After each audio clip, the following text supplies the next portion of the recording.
Yes. I glad to inform you that my reputed advertising firm. Excuse me, Rana. ഞാൻ എവിടെ നിർത്തി? Sorry. Advertising firm. Yes. Advertisers would like to take an ad film for your esteemed concern, Mrs. Jayalakshmi Jewellers. Details below. Sir. എന്താണോ ഇവിടെ കാര്യം പറഞ്ഞു കൊടുക്കുന്ന കണ്ടില്ലേ? തനിക്കിപ്പോ എന്താ വേണ്ടേ? സെറ്റ് റെഡിയായെന്ന് ഇവിടെ ഒരു സെറ്റപ്പ് നടത്തിക്കൊണ്ടിരിക്കുമ്പോ അയാളുടെ ഒരു എടോ അതിങ്ങ് വന്ന് പറഞ്ഞാ പോരെ? റെഡി, അങ്ങോട്ട് ചെല്ല്, ഞാൻ വന്നോളാം. അപ്പോ കോമൺ സെൻസ് ഇല്ലാത്ത വൃത്തിയിട്ടവൻ. ഡീറ്റെയിൽസ് ബിലോ ഒന്നുമില്ല. Sorry, details below. അല്ലെ പിന്നെ വല്ലേ ഒന്ന് കൈ അങ്ങോട്ട് ഉയർത്തു. വാച്ചാണ് പൊക്കിക്കോളൂ. അങ്ങനെ ഇഷ്ടായി, എനിക്കിഷ്ടായി. അല്ല, എനിക്കിഷ്ടം ക്ലാസിക് വാച്ചുകളാണ്. ഒന്ന് പറഞ്ഞേ. എനിക്കിഷ്ടം ക്ലാസിക് വാച്ചുകളാണ്. അങ്ങനെ എനിക്കിഷ്ടം പറയുമ്പോ എന്നെ നോക്കിക്കോളൂ. അങ്ങനെ പറഞ്ഞു. എനിക്കിഷ്ടം ക്ലാസിക് വാച്ചുകളാണ്. അങ്ങനെ കൈ ഒന്ന് പകരുത്. ഈ ഫേസ് ഇങ്ങനെ ഒന്ന് മാറി നിൽക്കാൻ ഞാൻ എങ്ങനെ എടുക്കുന്നത്? എനിക്കിഷ്ടം പറയുമ്പോ എത്ര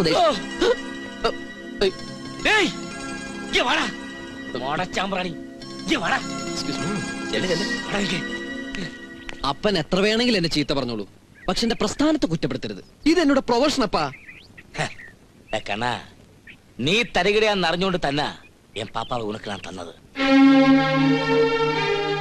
ശരിയാ, എൻ പാപ്പാവുക്ക് ഏജ് കൊഞ്ചം ജാസ്തിയായി പോச்சு. പിന്നെ പേശുമ്പോത് കൊഞ്ചം വിക്ക് വരും. അതുകൊണ്ട് തന്നെ വിവാഹ കമ്പോളത്തില് അവക്ക് മാർക്കറ്റ് ரொம்ப കമ്മിയാச்சு. അത് മണത്തെറിഞ്ഞ് വന്നവനാ നീ. പക്ഷേ നീ വന്നപ്പോഴേ നിന്റെ രോഗം എനിക്ക് തെറിയും. എൻ പാപ്പാവെ കെട്ടി ഉനക്ക് ராசாவாய் வாழணும். ആയിക്കോ, அதுக்கு தானடா என் பாப்பா உனக்கு கல்யாணம் பண்ணி தந்தது. அப்பா, இப்படி ஒன்னும் சொல்லக்கூடாது. ருக்கு எனக்கு கண்ணு மாதிரி அப்பா. കണ്ണോ കാലോ അവൻ നിനക്ക് தெரியாது. ഏയ്, നിന്നെ പോലെ എങ്ങുന്നോ തരകിടയെ വന്നവനാ ഞാനും. എന്ത് വേണത് ആയിക്കോ, പക്ഷേ എന്റെ ഒറ്റമോള റുക്കു, അവളെ നീ വേദനിപ്പിക്കരുത്. വേദനിപ്പിച്ചാൽ ഒന്നെ ഞാൻ കുന്നിടുവേ. ஞாபகம் വെച്ചിക്കോ.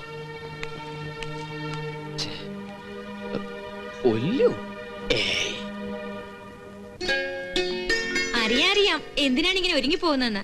ഇല്ലാത്ത രോഗവും പറഞ്ഞ് ഡോക്ടറോട് സൊറ പറഞ്ഞിരിക്കാൻ വലിയ വീടുകളിൽ ഒരുപാട് സുന്ദരിമാര് വരുമല്ലോ.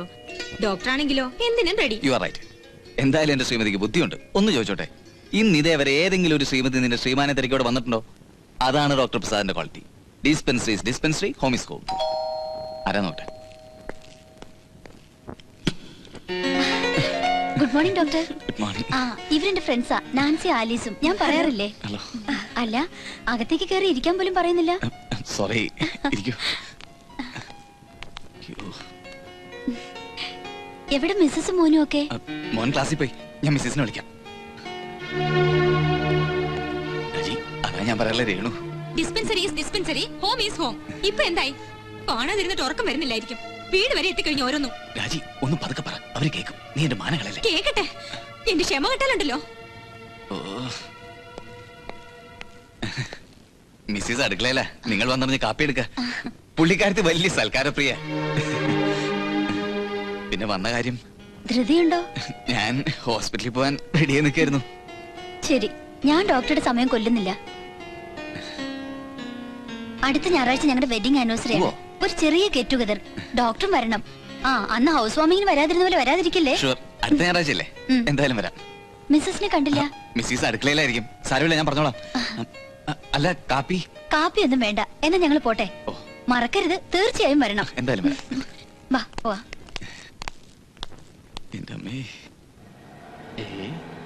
ഇന്നത്തെ കണി കൊള്ളാം.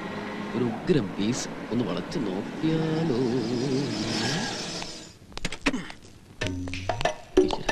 കാണല്ലേ.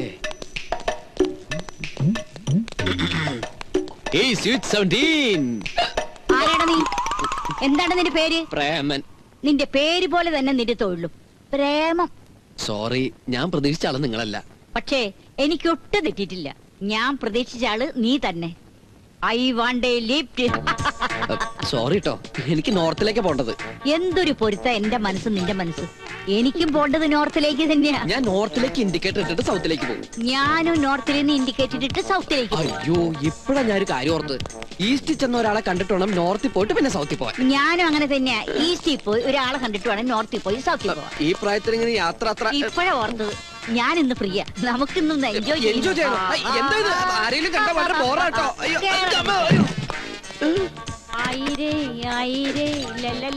അമ്മച്ചിയുടെ തലക്ക് വട്ടുണ്ടോ? വട്ട് നിന്റെ തന്തയ്ക്കാ. വണ്ടി ഇടറാ.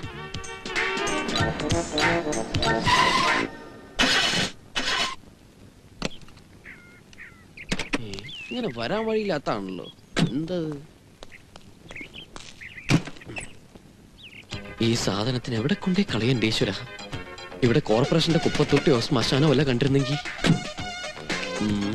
എന്താണ്ട് അതിന്റെ എഞ്ചിൻ കാണുന്നില്ലേ? എഞ്ചിനുണ്ട്, പക്ഷെ ചെറിയൊരു പ്രശ്നം.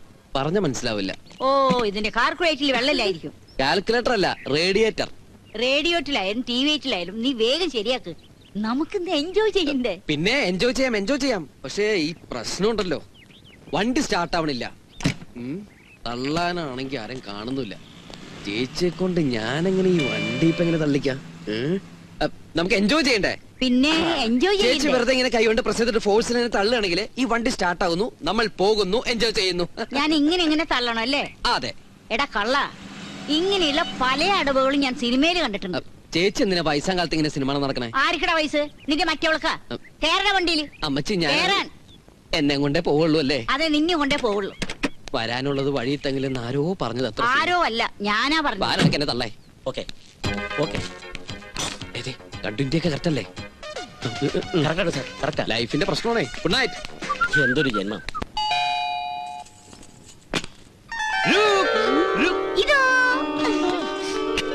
ഇതെന്നെ തെരയുമാ? ലഡു അല്ലേ? ജിലേബി അല്ലേ? പഴംപൊരി. ஐயோ ராசையா அவ்வளவுதானே.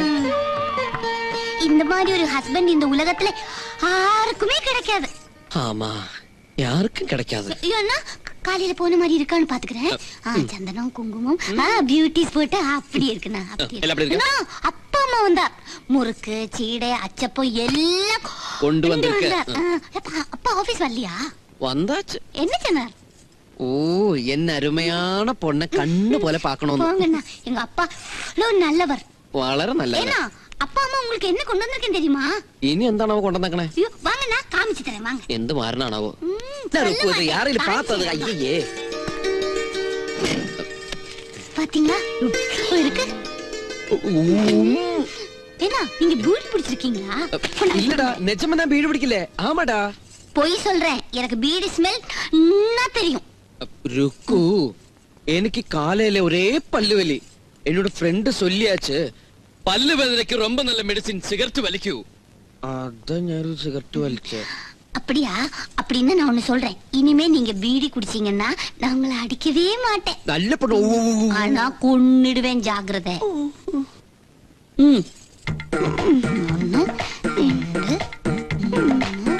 1999, 2000, 2001, 2002. മതിയാ, ഇനി എനിക്ക് എണ്ണ അറിഞ്ഞൂടാ. ഇനി സംഖ്യയില്ല. ഓ, ഇനി വേറെന്ത് ചെയ്യണം? ഇനി ഒന്നും ചെയ്യണ്ട. ഞാൻ പറഞ്ഞത് സമ്മതിച്ചു എന്ന് പറഞ്ഞാ മതി. ഓ, സമ്മതിച്ചു. നിനക്ക് അങ്ങനെ ഒരു ആഗ്രഹം ഉണ്ടെങ്കിൽ ഇനിയിപ്പൊ ഞാനായിട്ട് അതിനെതിരെ നിൽക്കുന്നില്ല. എന്നാലും അതൊരു അധിക ചെലവല്ലേ രേണു? ചെലവ് ചെയ്യാതെ ജീവിക്കാൻ പറ്റുമോ അപ്പേട്ടാ? പക്ഷെ ഇത് ജീവിത ചെലവല്ലല്ലോ, ജീവിത പ്രകടന ചെലവല്ലേ? കൊറേയൊക്കെ പ്രകടിപ്പിക്കണം, എന്നാലേ സൊസൈറ്റി നമുക്കൊരു സ്റ്റാറ്റസ് ഉണ്ടാവും. സ്റ്റാറ്റസ്? നീ പറയുന്ന ഈ സ്റ്റാറ്റസും സൊസൈറ്റിയും ഒന്നും ഇഷ്ടമില്ലാത്ത ഒരാളാണ് ഞാനെന്ന് ഇത്രയും നാൾ എന്റെ കൂടെ കഴിഞ്ഞിട്ടും നിനക്ക് മനസ്സിലായില്ലേ? ഒരു രണ്ടാം വിവാഹ വാർഷികാഘോഷം, വേറെ പണിയില്ല. അല്ലാതെ ആഘോഷിക്കാൻ ഇവിടെ കുട്ടികളൊന്നും ഇല്ലല്ലോ. കുട്ടികളൊന്നും ഇപ്പൊ ഇവിടെ വേണ്ട. ആവശ്യമുള്ളപ്പോ നമുക്ക് അതിനെ കുറിച്ച് ആലോചിക്കാം. നിന്റെ ഇഷ്ടം പോലെ ആയിക്കോ, വാർഷികോ ആഘോഷോ. എന്താ അറിയോ, അവൾ ഇത്രയും പേരെ ക്ഷണിച്ച സ്ഥിതിക്ക് ഞാനും കുറച്ചുപേരെ ക്ഷണിച്ചില്ലെങ്കിൽ മോശമല്ലേ? ഒരു ചെറിയ പാർട്ടി ഓർത്തുകളയാം. ക്ഷണിക്കുന്നൊക്കെ കൊള്ളാം, മുതലാളിയെ പോലെ കുപ്പിയും മാട്ടയും പറഞ്ഞൊന്ന് ക്ഷണിക്കായിരുന്നാ മതി. അപ്പൊ പിന്നെ നിന്നെയും ക്ഷണിക്കാൻ പറ്റില്ലല്ലോ. തലമറന്ന് എണ്ണ തേക്കല്ലേ. ഈ വണ്ടിക്ക് സ്പീഡില്ല, വേഗം വിട് വിട് വിട്. ഒന്നിറങ്ങിയേ, എന്റെ ഒരു കാര്യമുണ്ട്. വണ്ടി ഞാൻ ഓടിക്കണോ? വേണ്ട, ഞാൻ തന്നെ ഓടിച്ചോളാം. ഞാൻ സ്പീഡുള്ള വണ്ടി എടുക്കുമ്പോൾ നിന്നെ ക്ഷണിക്കാം യാത്ര ചെയ്യാൻ. അതാ നല്ലത്. ഓരോരുത്തർക്ക് ഓരോ വണ്ടി പറഞ്ഞിട്ടുണ്ട്. ഞാൻ ടാക്സി പിടിച്ചു വന്നാലോ? ടാക്സി. അങ്ങനെയാണ് കുട്ടികളെ ഞാൻ എങ്കിലെ കണ്ടത്.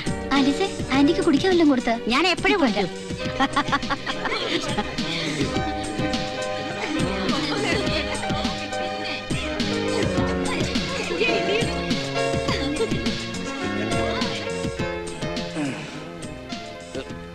കൊലക്കയറൊന്ന് ലൂസാക്കി തരാൻ പറ്റുമോ? എനിക്ക് ഇടയ്ക്കൊന്ന് ശ്വാസം വിടേണ്ടി വരും. ഇങ്ങനെയാ കെട്ടുന്നത് അപ്പോട്ടാ? ഇത് കെട്ടുന്നവരൊക്കെ ശ്വാസം വിടാണ്ടാ നടക്കുന്നേ? അവരൊക്കെ ഇത് കെട്ടു മുമ്പേ ശ്വാസം മുഴുവൻ ഒന്നിച്ച് വലിച്ചെടുക്കുമായിരിക്കും. കഴിഞ്ഞോ? കഴിഞ്ഞിട്ടില്ല, ഇനി കോട്ടുകൂടിയുണ്ട്. അതെന്തിനാ? ഞാൻ ഇപ്പൊ തന്നെ ഷർട്ട് അത് ഇട്ടിരിക്കുകയല്ലേ. മാത്രം പോരെന്നേ.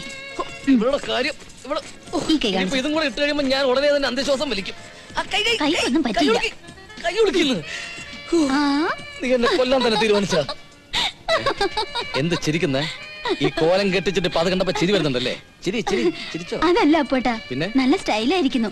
സായിപ്പിന്റെ വേഷം ഇരുമ്പ് കച്ചവടക്കാരന് ചേരുവെന്ന് ഇപ്പൊ മനസ്സിലായോ? ഒന്ന് നടന്നേ. അയ്യോ, ഇങ്ങോട്ടല്ല അങ്ങോട്ട്. എന്തിനാ? എങ്ങനെയുണ്ടെന്ന് അറിയാനാ. ഇതിടുമ്പോ നടത്തം മാറുമോ? ആ മാറും. നടന്നേ. നടക്കാൻ. ഇങ്ങനെ നടക്കും. അയ്യോ, അങ്ങനെയല്ല.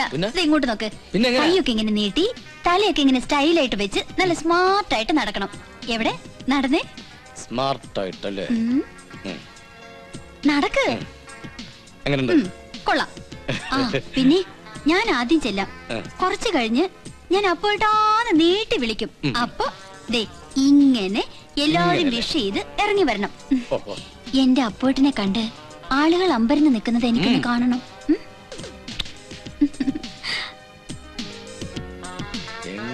ഇങ്ങനെ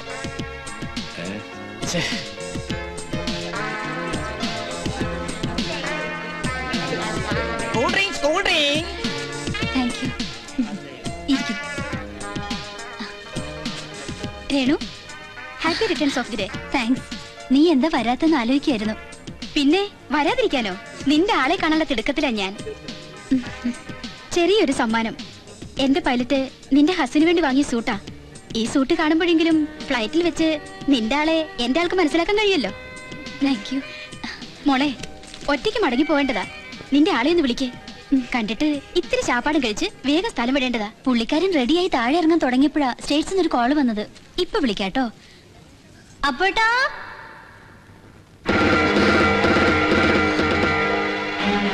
എന്താണ് പുള്ളിക്കാരൻ ഇങ്ങനെ ഈ വേഷത്തിൽ?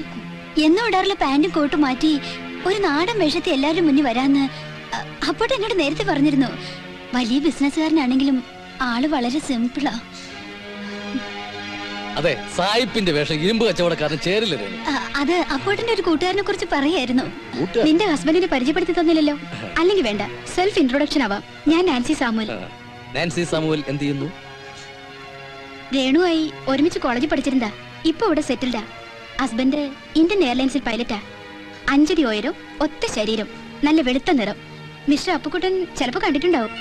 കാണാൻ ഒരു വഴിയില്ല. എന്റെ അടുത്ത് വേണ്ടി തമാശ. സദാ ഫ്ലൈറ്റിൽ യാത്ര ചെയ്യുന്ന ആളാണെന്ന് രേണു എന്നോട് പറഞ്ഞിട്ടുണ്ടല്ലോ. ഫ്ലൈറ്റില്ല, ഭൂമി കൂടി യാത്ര ചെയ്യാൻ തന്നെ എനിക്ക് പേടിയാ. പിന്നല്ലേ ആകാശത്തൂടി. എനിക്ക് ഒരു പഴയ സ്കൂട്ടുണ്ട്, ഞാൻ അതിലാ യാത്ര ചെയ്യാറ്. ലാംബി. മറ്റുള്ളവരുടെ മുമ്പിൽ വെച്ച് എന്നെ നാണം കെടുത്തിയപ്പോ തൃപ്തിയായില്ലേ അപ്പോട്ടിന്? നാണം കെടാൻ തുണി കൊടുക്കാതെ ഒന്നും അല്ലല്ലോ ഞാൻ അവരുടെ മുമ്പിൽ പ്രത്യക്ഷപ്പെട്ടത്. നേരിയമംഗലത്ത് വീട്ടിൽ അപ്പുക്കുട്ടൻ അസൽ അപ്പുക്കുട്ടനായിട്ട് തന്നെയാ വന്നത്. ഇല്ല, എന്റെ ജീവിത അവസാനം വരെ ഞാൻ ഈ നാണക്കേട് മറക്കില്ല. മറക്കാതിരിക്കാനും വേണ്ടി അത്ര വലിയ പ്രശ്നമൊന്നും ഇവിടെ സംഭവിച്ചില്ലല്ലോ. നീ കെട്ടിത്തന്ന ആ വേഷം എനിക്ക് തീരെ ചേരുന്നില്ല. അതാണ് എനിക്ക് ചേരുന്ന ഈ വേഷം ഇട്ടുകൊണ്ട് ഞാൻ അങ്ങോട്ട് വന്നത്. കേട്ടില്ലേ? ആ കോലത്തിൽ അങ്ങോട്ട് വന്നപ്പോ അവിടെ ഉണ്ടായിരുന്നവരൊരു ചിരി. എന്റെ തൊലി ഉരിഞ്ഞു പോയി. സാരമില്ല, ഉരിഞ്ഞു പോയ തൊലി വീണ്ടും വരും. പിന്നെ ചിരിയുടെ കാര്യം, സ്വന്തം അമ്മയ്ക്ക് ഭ്രാന്ത് പിടിച്ചാലും അത് കണ്ട് ഇന്ന് ചിരിക്കുന്ന മക്കളുണ്ട് ഇവിടെ. ഈ കവളൊന്ന് കോഷ്ടിച്ച് പല്ലിങ്ങനെ പുറത്ത് കാണിച്ച അതിന്റെ പേരാ ചിരി. അതിലൊന്നും വലിയ അർത്ഥമില്ലെന്ന് ആദ്യം നീ മനസ്സിലാക്ക്. എന്തിനാ ഏതിനാ അപ്പോട്ടിന് മറുപടി പറയാൻ അറിയാം. പക്ഷെ ഞാനാണ് അവിടെ തളർന്നെന്ന് അപ്പോട്ട് മനസ്സിലാക്കിയില്ല. നീ ഇങ്ങനെ ചൂടാവുന്ന എന്താന്നൊക്കെ എനിക്ക് നന്നായിട്ട് അറിയാം. നീ ക്ഷണിച്ച അതിഥികളിൽ നിന്റെ ആ ഡോക്ടർ വന്നില്ല, അതല്ലേ കാര്യം. ഡോക്ടർ എന്റെ ആരാ? ഞാൻ ക്ഷണിച്ചവരൊക്കെ എന്റെ ആരാ? അവരുടെ ആർഭാടം കാണാനോ അവരുമായി ചങ്ങാത്തം കൂടാനോ അല്ല ഞാൻ അവരെ ക്ഷണിച്ചത്. പിന്നെ എന്തിനാ ക്ഷണിച്ചത്? എന്റെ ഭർത്താവിനെ, എന്റെ അപ്പോട്ടിനെ എല്ലാവരുടെയും മുന്നിൽ അന്തസ്സായി പ്രദർശിപ്പിക്കാനായി ഞാൻ ഒരുങ്ങിയത്. പ്രദർശിപ്പിക്കാൻ ഞാനെന്തൊന്ന് പ്രദർശന വസ്തുവോ? ഏതൊരു ഭാര്യ ആഗ്രഹിക്കുന്നത് ഞാൻ ആഗ്രഹിച്ചുള്ളൂ. നിന്റെ ഒരു ആഗ്രഹത്തിനും ഞാൻ ഇതുവരെ തടസ്സം നിന്നിട്ടില്ലല്ലോ. ഈ ചെറിയൊരു കാര്യം നീ ഇത്ര വലിയ പ്രശ്നമൊക്കെ ഞാൻ ഓർത്തില്ല. ക്ഷമിക്ക്. ഇനിയും വെഡിങ് ആനിവേഴ്സറികൾ വരില്ലേ? നമുക്ക് ഒരു കൊച്ചപ്പുക്കുട്ടം പറക്കട്ടെ. അവനെ നീ ആഗ്രഹിക്കുന്ന പോലെ പാന്റും സൂട്ടും കോട്ടും ഒക്കെ ഇട്ട് വലിയൊരു ടൈയും ഒക്കെ കെട്ടി അസലൊരു സായിപ്പ് കുട്ടിയായിട്ട് വളർത്താം. പോരെ?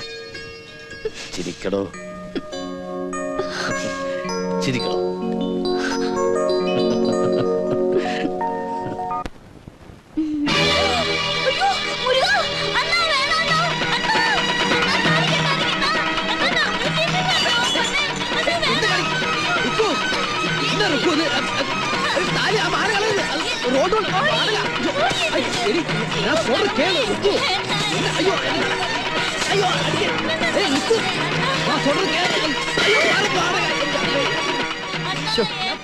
ആകെ കൊളാക്കി.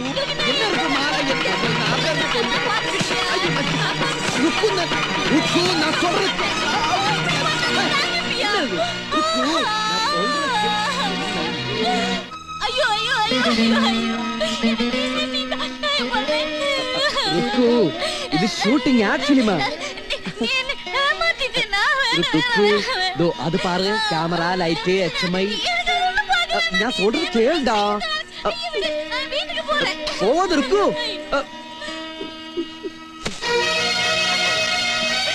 ஐயோ என்ன பாப்பா என்னாச்சு சொல்லு ருக்கு. பத்மம் நம்ம குழந்தை எப்படி வளர்த்தின்னு நீ சொல்லி கொடு. நல்லா தான் வளர்த்தியது. அதுக்கு இப்ப என்னடா ஆச்சு? அப்படி சொல்லாதீங்க, எனக்கு அண்ணா தெரியணும். ஐயோ அழாதம்மா அழாத. என் கண்ணம்மாவே ஒரு உறும்பு போலும் கடிக்காம என் கண்ணா வளர்த்தின. அது சரி, அது நான் குழந்தையா இருந்த போது. அதுக்கப்புறம் நீ வளர்ந்து பெரிய பொண்ணாயதுக்கு அப்புறம் அழகும் ஆரோக்கியம் உள்ள கண்ணுக்கு நிறைஞ்சொரு பையன் கிட்ட உன்னை ஒப்படைக்கணும். ஆனா செய்துட்டேன். இனி என்ன ப்ராப்ளம்? இல்லப்பா, உங்களை ஏமாத்தியாச்சு. அவருக்கு அழகு இருக்கு, ஆரோக்கியம் இருக்கு, ஆனா ஒண்ணு மட்டும் கிடையாது, மனசு. அவர் மனசு நல்ல மனசுப்பா. கண்ணம்மா, நீ யார விஷயம் சொல்ற? வேற யாரு? அவர்தான் அத்துக்கார். அப்படியா? ஏன் பொண்ணு அழ அளவுக்கு வச்ச அவன் கதையை இப்பவே நான் முடிச்சிடுவேன்.